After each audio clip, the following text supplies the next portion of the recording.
다음에 또 다른 징조. 지위 고하에 따라 좌석에 배치되는 경향이 있다. 우리 과정에서는 어떤 자리가 제일 VIP석인가요? 가운데인가요? 예. 근데 어디든지 가면 설마 뭐죠? 회식 자리에 가도 벌써 이렇게 자리가 딱 의전, 그죠? 뭐 이런 것 때문에 이제 잡혀 있거든요. 그래서 이거는 그 좌석 배치에 어떤 변화를 주는 것도 회의를 창의적으로 하는 방식이기도 합니다. 사전 자료 배포도 없고 또 우리처럼 이렇게 좋은 화이트보드 같은 것도 없이 우리는 다 허공에 날려보내고 물론 이제 뭐 회의 기록 영상 시스템도 있기는 하지만 대부분 안 틀어놔요. 후안이 들어서도 그렇고 그죠? 그런데 사실은 좀 뭔가 정리하고 그래서 우리가 저런 이젤 같은 거 이젤 패드 같은 것도 그렇고 대부분 이런 그 도구들이 좀 필요합니다. 근데 대부분 뭐 시청이나 이런 데 가서 회의 장소 보면 거의 없죠. 예, 그래서 우리가 화이트보드나 저런 보드 같은 게 좀 필요하고요. 갔는데 이미 결론은 내려져 있는 것 같은 의도된 숨겨진 의도를 가지고 회의를 하는 경우도 있습니다. 우리가 눈치가 다 있기 때문에 그런 거는 사실은 뭐죠?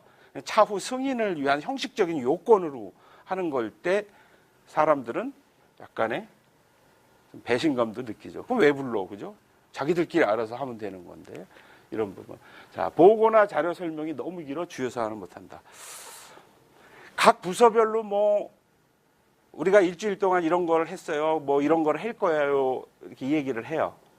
근데 이건 좀 관료 사회에서 우리 부서가 이렇게 열심히 많은 일을 하고 있다고 하는 것을 기관장에게 어필하기 위해서 그냥 우리가 모이면 그냥 눈으로만 이렇게 봐도 대충 아 이런 일을 했구나라고 하는데 굳이 그걸 또 하나하나씩 다 읽고 있죠.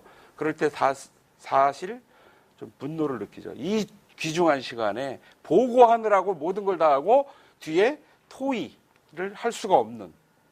그래서 이제 이러한 건 과감하게 좀 생략해야 되는데 대부분 쉽지 않습니다. 그죠? 회의가 필요한 결과를 충족시키지 못한다. 그 이유는 좀 여러 가지가 있겠죠. 그죠? 물론 이 회의를 진행하는 주재자나 이런 사람들의 역량과 뭐 생각도 필요하지만 이거는 회의 참석하는 사람들도 같이 공동 책임이라고 봐야 되겠죠. 자, 그다음에 형식적이다. 속마음과 다른 의견을 발표한다. 이건 좀 약간 권위주의 문화. 그런 경우 없어요? 속마음은 이게 아닌데, 그렇죠. 내가 이걸 이 자리에서 이야기해야 되는가? 많습니다. 그죠? 그리고 문제를 제기를 하면 척을 지게 되는. 그죠?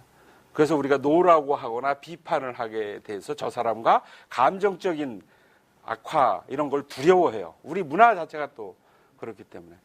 그러다 보니까 활발한 비판적 검토와 토의가 없는 그런 거. 자, 의견을 제출하면 그럼 자네가 해보게 라는 소리를 들을 것 같아서 좋은 아이디어와 대안이 있음에도 불구하고 꾹꾹 참고 아무 소리 안 하는 그건 죽은 조직인 거고 그 업무 분장을 잘못하고 그래서 이게 사실은 모든 조직에서 그런 거 있어요. 같은 봉급을 받고 별 저기가 없는데 내가 왜 저런 이야기를 해서 그거를 혼자서 끌어안고 독박 쓰느냐. 이거는 약간은 좀 부정적인 생각인데 그래서 이런 것들도 잘 업무 배정, 분장을 잘 해줘야 되는 그런 것도 있고 그 일을 어떤 새로운 아이디어로 이걸 해보자라고 이야기가 나왔을 때 가장 좋은 건 회의 진행하는 사람은 기다려야 되죠. 이 업무를 우리 조직에서 해야 되는데 누가 했으면 좋을까? 그래서 이렇게 당신이 하세요. 이렇게 지정을 해서 강제로 배정하는 게 아니라 그래도 또 그 순간을 못 참고 제가 해보겠습니다. 자발성에 기초해서 의도를 가지고 자발성으로 나오는 사람들이 있죠. 그래서 조직은 돌아가는 것일 수도 있는데 그거에 대한 사실은 평가나 그 사후에 근데 이제 다 압니다. 그죠? 동료들과 상사들도 어떤 일에 대해서 누가 제일 고생을 했고 일을 많이 기여했다라는 건 그거는 이제 근무평정이나 이런 쪽에 반영이 되는 거죠. 그래서 뭐 일을 안 하는 것보다는 하는 게 바람직한 거고. 자.